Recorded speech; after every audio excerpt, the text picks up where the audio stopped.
hace unos momentos, eh, estos elementos de los cuales les he estado conversando son los elementos del espacio. Eh, en estos espacios, en estas sociedades, eh, donde habían diferentes calidades, diferentes conformaciones culturales, vemos desigualdades.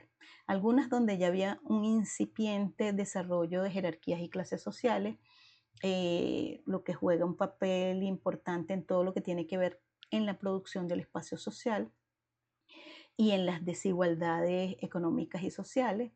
Y estas diferencias, como las vemos igualmente hoy día y que fueron desarrolladas en El Capital por Karl Marx, vemos que obedecen a razones fundamentalmente económicas. Entonces, ¿qué vemos nosotros aquí? Vemos que un espacio social producido, el cual no es otra cosa que la suma, como le decía, de las partes. El espacio es la esfera de la posibilidad de la existencia del ser humano en su multiplicidad. En estas esferas sociales coexisten distintas trayectorias culturales, lo que hace posible más de una voz. Todo ello lo podemos resumir en una cualidad de la existencia en pluralidad. Y eso es lo que nosotros podemos ver desde los estudios antropológicos en la historia de nuestras sociedades originarias. Todo ello, además, lo podemos ver como el producto de una herencia histórica resultante de variadas formas y ordenamientos espaciales. Estos ordenamientos espaciales, a su vez, son frutos de conjuntos de acciones sociales pasadas, algunas relacionadas con los modos de producción, otras sirven como referentes y como marcadores del consumo. Entonces, el análisis de esta información histórica y de estas acciones corresponden a razones que siempre tienen que ver en algún punto con lo cultural, pero desde lo cultural se generan otras formas como la agrocultura y la cultura. También relaciones que tienen que ver con los temas religiosos, espirituales y estéticos. Es muy importante entonces que nosotros veamos el espacio, pero también a ello le vamos a unar la categoría tiempo, que es muy importante para nosotros los historiadores. Como les decía, este segundo elemento que nosotros trabajamos para poder ver y y leer todo el trabajo que realizan tanto los antropólogos como los geohistoriadores, tiene que ver con el tiempo histórico. El tiempo histórico lo podemos ver desde una dimensión y es el tiempo que nos da la temporalidad que nosotros percibimos como la historia. Es la manera como las cosas ocurren en un determinado momento desde tiempos inmemoriales que nosotros llamamos la larga duración. Cuando nosotros hablamos de nuestros pueblos originarios desde hace 14.000 años, estamos hablando en larga duración. Cuando hablamos ya desde la llegada de los europeos a nuestro territorio, estamos hablando de una media duración, y cuando hablamos del siglo XX hasta el siglo XXI ya estamos hablando de una corta duración. Entonces, en estos espacios de tiempo, nosotros vemos que ocurren determinados hechos que pueden predecirnos hasta el presente o decirnos hasta el presente eh, cuáles son los hechos que hemos vivido, cuál es el periodo de la historia, el periodo de la humanidad en la cual estaban desarrollados nuestros habitantes originarios. Ese tiempo histórico además representa la dimensión específica, temporal específica, que asumen las principales formas de vida colectiva, los diferentes modos de producción y economía, las estructuras sociales que se desarrollan a partir de los modos de producción y las culturas que se forman y que conforman sociedades humanas. Y desde allí nosotros podemos analizar que nuestro país sí tiene una historia en larga duración. Estos diversos tiempos históricos no son necesariamente sincrónicos, sino que fluyen, como les decía al principio, como un espiral. Nosotros vemos los tiempos históricos como un espiral eh, que no llevan un mismo ritmo ni ocurren en un espacio suelto, vacío, sino que nosotros unimos a los efectos tiempo y espacio para determinar los diversos tiempos históricos. Nosotros ahorita estamos hablando del espacio de lo que nosotros hoy conocemos como Venezuela y en el tiempo histórico de nuestros habitantes originarios. Este tiempo histórico y el espacio representan las formas dialécticas de ver la vida colectiva de nuestros ancestros, cuyos sujetos son estos colectivos humanos que hicieron vida y que hoy conocemos con el trabajo de los antropólogos, hicieron vida en lo que es hoy nuestra Venezuela.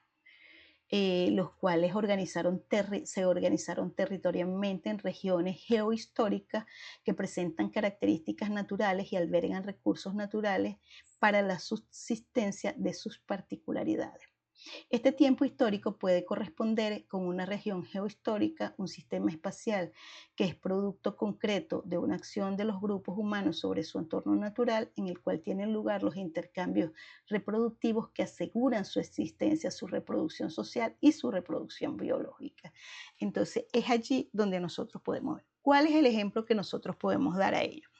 Podemos hablar en específico del origen de los pueblos caribes. Podemos decir que el origen de estos pueblos caribes se puede trazar desde un centro inicial que existió en la Amazonía, en las cabeceras del Amazonas, hace aproximadamente 5.000 años antes de nuestra era, desde la cual estos habitantes amazónicos se irradiaron hacia el norte del territorio de lo que hoy conocemos como Suramérica, penetrando nuestro territorio por la cuenca del Orinoco. Recuerden que el río Amazonas y el río Orinoco se unen. Esto podemos decir, según también los cuadros que les mandé del capítulo del profesor Brito Figueroa sobre población, que los podemos ubicar alrededor del siglo II de nuestra era, ya llegando a la costa atlántica colombiana, entre este siglo II y el siglo 5, 6, 7, 8, el siglo VIII, en los cuales ya los conseguimos más avanzados. Entre el siglo X y el siglo XIII, los vamos a conseguir en el lago de Maracaibo y en la costa centro-oriental de Venezuela. En la cuenca del lago de Valencia los podemos conseguir según las dataciones de carbono que se han conseguido en los elementos cerámicos, en lo que es actualmente el lago de Valencia, pero que es conocido históricamente como el lago de Tacarigua. Se han conseguido vasijas del siglo IX y en el Valle de Caracas conseguimos también elementos arqueológicos del siglo XIII.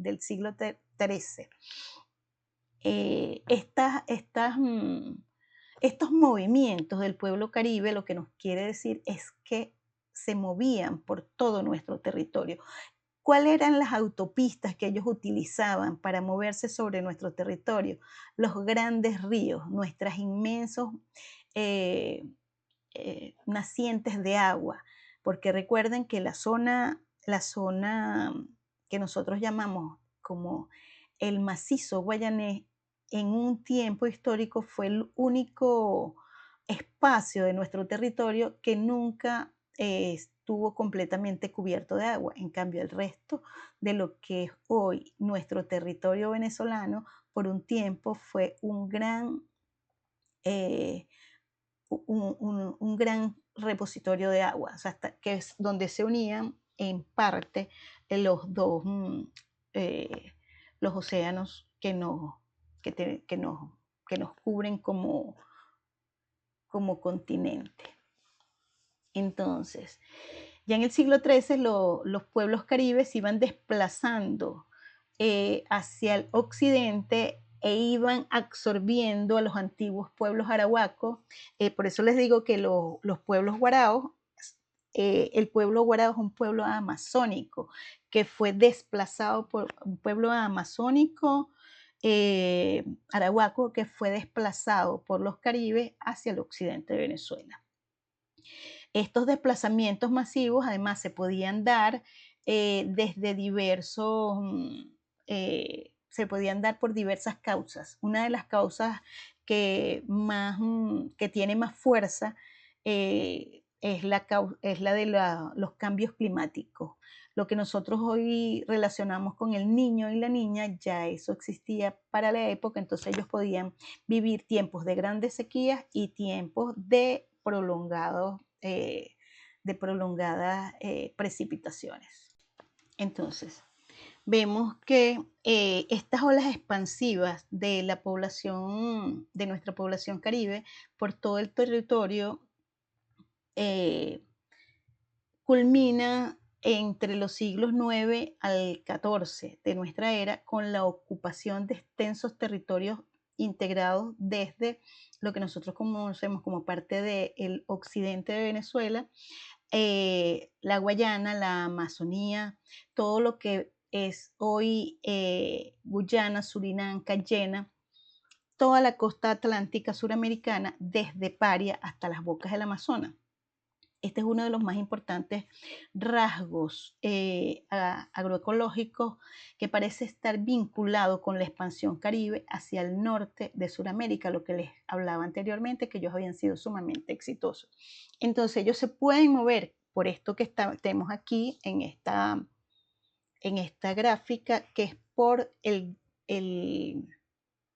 desarrollo que ellos lograron agroecológicamente, lo que les permitió asumir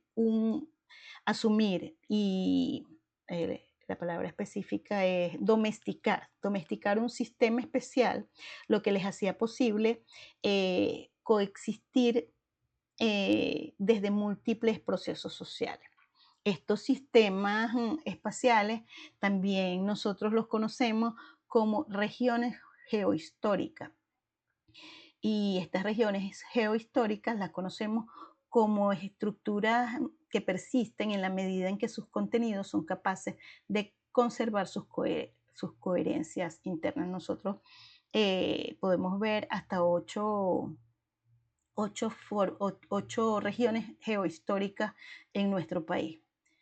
Como les comentaba, estas regiones geohistóricas se las desarrollé en un cuadro comparativo que les mandé tanto por el Telegram como por el aula virtual, según los trabajos del profesor Brito Figueroa, del maestro Brito.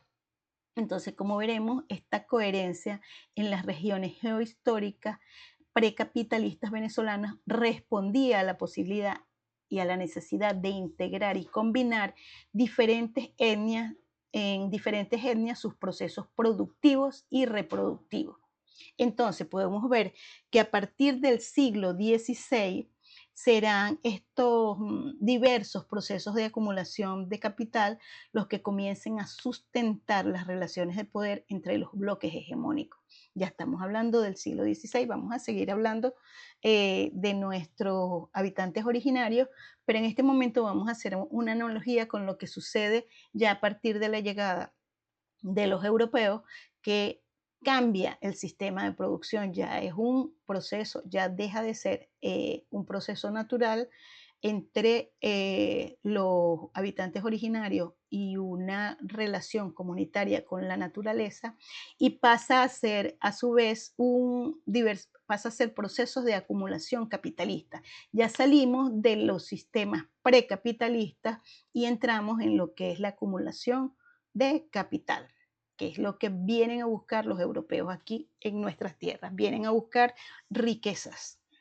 Entonces, esta acumulación comienza a sustentar unas nuevas relaciones de poder entre los diversos bloques hegemónicos y los subordinados, que empiezan a ser tanto los habitantes originarios como los esclavizados, que llegan desde los primeros momentos en un tiempo bien temprano, porque el proceso de esclavización de los habitantes, el proceso sí, de secuestro y esclavización de los habitantes africanos ya había sido iniciado por los europeos a la llegada de los españoles, bueno, los españoles y los italianos, porque a nuestros territorios.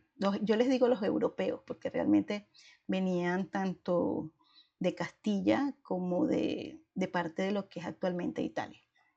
Entonces, eh, estas relaciones determinan una estructura espacial y sociocultural en las diversas regiones geohistóricas, creando a su vez un metabolismo social inherente al capital, aquel que solo se desarrolla si se expande, aquel que produce a su vez espacios donde se mueven los flujos de producción y la contribución de mercancía. Entonces, ¿cómo se había movido esto antes de la llegada de los europeos? Bueno, cuando los caribes empiezan a moverse por toda la Amazonía, por todo lo que es nuestro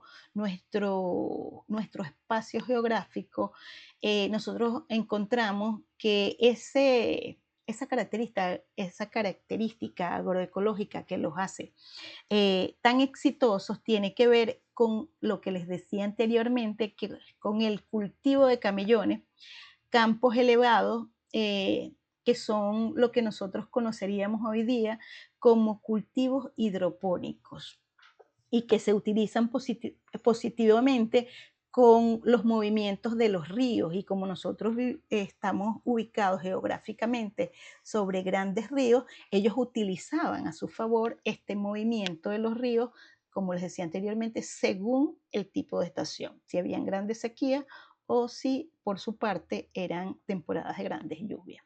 Entonces, cada inundación anual de estas sabanas o vegas próximas a los grandes ríos sirvió para recuperar y poner en producción los suelos que en la actualidad en muchos de nuestros espacios geográficos son considerados no aptos para la agricultura y sin embargo fueron los que hicieron de los Caribes bastante exitosos porque ellos supieron cómo manejar esos suelos que hoy nosotros llamamos inundables o de extensas sequías y que por lo tanto no se utilizan en toda su en todo lo que puede ser su proyección máxima, como sí lo hicieron nuestros habitantes originarios.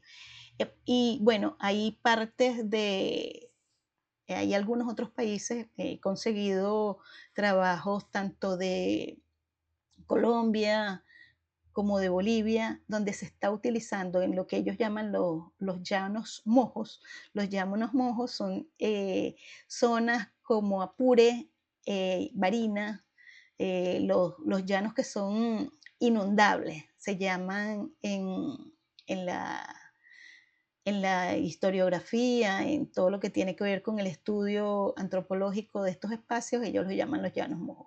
Bueno, son bastante rentables, ya se ha empezado a utilizar en Colombia, en Bolivia. Nuevamente este sistema de agrocultural de los camellones para hacer de estos espacios nuevamente espacios para el cultivo y espacios exitosos para el cultivo de la alimentación. Eh, y eso es importante. Las fases de estos procesos históricos que determinan estos 14.000 años de historia de nuestros ancestros, las podemos ver como,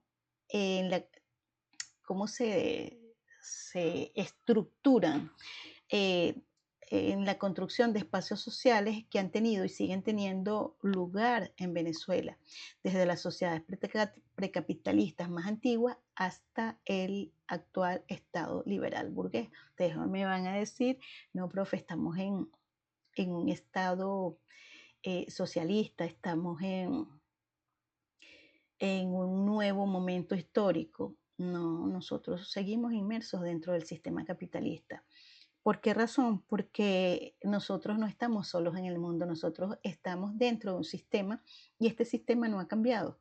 Tanto es así que más bien se ha hecho mucho más agresivo en los últimos años.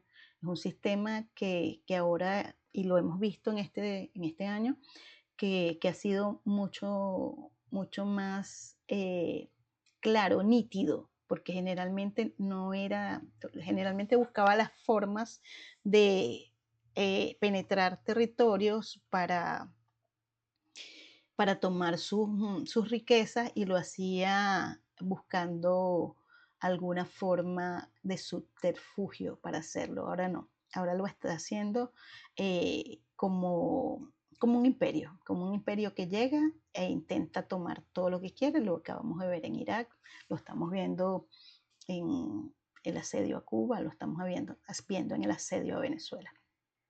Entonces, ¿cómo se realiza esto? A través de fases que podemos llamar las transformaciones, el modelo sistémico, los diferentes ritmos y lo vemos como modelo también dialéctico. Entonces, como les decía anteriormente, como ven, estamos trabajando sobre la base teórica, tanto del materialismo histórico, cuando hablamos de los modos de producción que desarrollaron nuestros ancestros. A su vez, también estamos hablando de la transdisciplinariedad, que es el método teórico que utiliza el pensamiento complejo, la teoría del pensamiento complejo. Entonces, cuando hablamos de las transformaciones, nos referimos a un proceso que está determinado por el cómo ocurrieron las relaciones de producción y cómo se expresaban en la concreción de las sucesivas formaciones sociales, los modos de producción y los muy variados modos de vida. ¿Cómo lo hacían? De manera sistémica. Cada formación histórico-social se construye con base a un sistema espacial que refleja la coherencia interna de ella misma, o sea, su fuerza interna. ¿Cuáles son los ritmos? Los ritmos del cambio de estas variables están determinadas por la conformación de dichos espacios, lo cual se expresa en el movimiento de los diferentes tiempos históricos en el espacio, relativamente autónomos y que evolucionan de manera sincrónica o asincrónica. Estas fases del proceso sociohistórico son además dialécticas porque ello explica el carácter dialéctico, así como diverso y desigual que presenta la estructuración del espacio nacional en sus diversas épocas. Podemos seguir también hablando de cómo era el movimiento de los pueblos caribes. Vamos a seguir poniendo como ejemplo a los pueblos caribes. Este, el desarrollo de estos pueblos en su movimiento determinó la ubicación de la mayor parte del territorio del norte de Sudamérica, y ya para la llegada de los europeos, aquellos pueblos caribes habían logrado el control territorial de las Antillas y asediaban ya a las poblaciones taínas de las islas como Borinquen, Haití y Quisqueya. Además de ello, estas tribus indígenas, como los Caracas, enfrentaron diversas expediciones castellanas, cuyo señorío también estaba caracterizado por un jefe caribe. Y esto es una de las características que hace eh, que la conquista del territorio de lo que nosotros llamamos hoy Caracas, pero que era un territorio mucho más extenso. El territorio de los Caracas iba desde lo que es hoy parte de Anzoátegui, Monagas, Miranda, Caracas, lo que es hoy La Guaira, Aragua, hasta Valencia. Era un territorio bastante extenso, por eso les digo que tenía uno de sus centros en lo que nosotros conocemos hoy como Barrancas del Orinoco y otro de sus centros también de mayor producción cultural, sociedad más organizada, en lo que es hoy el lago de Valencia, que para aquel momento lo llamaban los historiadores antiguos el lago de Tacarigua. Entonces, aquellas tribus ejercieron hasta el siglo XVI un control absoluto de la región costera centro-occidental de Venezuela, así como las islas que se encuentran frente a dicho litoral, vinculado todo ello con poderosos grupos tribales similares a los que se hallaban en las Antillas Menores, como Trinidad, Borinquen, también como les dije, Haití y Cuba. Todo este grupo de sociedades solían viajar y compartir comercio entre unas y otras. ¿Por qué lo hacían? Porque eran expertos navegantes caribes. Entonces, la construcción de estos espacios sociales que tienen que ver con Venezuela, que es importante que ustedes conozcan, es porque está muy, pero muy integrada a todo lo que es la zona Caribe.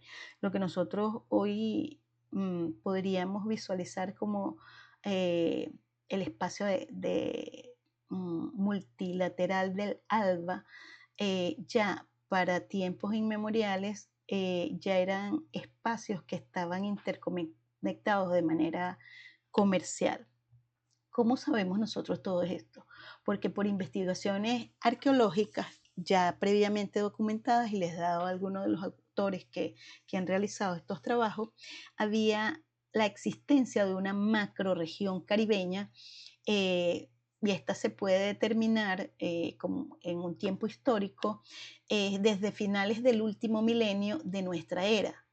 Y en ello también podemos observar en estos estudios el intercambio de manufacturas, también cómo había intercambio entre las familias a través de las mujeres vía alianzas matrimoniales, desde el noreste de Venezuela hacia las Antillas Menores y desde las Antillas Menores hacia Venezuela. Entonces, ¿qué explica esto? Esto explica la solidez de un tejido social, la solidaridad de los pueblos caribeños y su fuerte arraigo territorial. En suma, podemos ver la existencia de una definida identidad cultural que distinguía a los caribes, particularmente los de la macrorregión antillana, los de Venezuela y las Guayanas. Y esto es bastante importante porque ahí es donde nosotros vemos nuestros lazos históricos.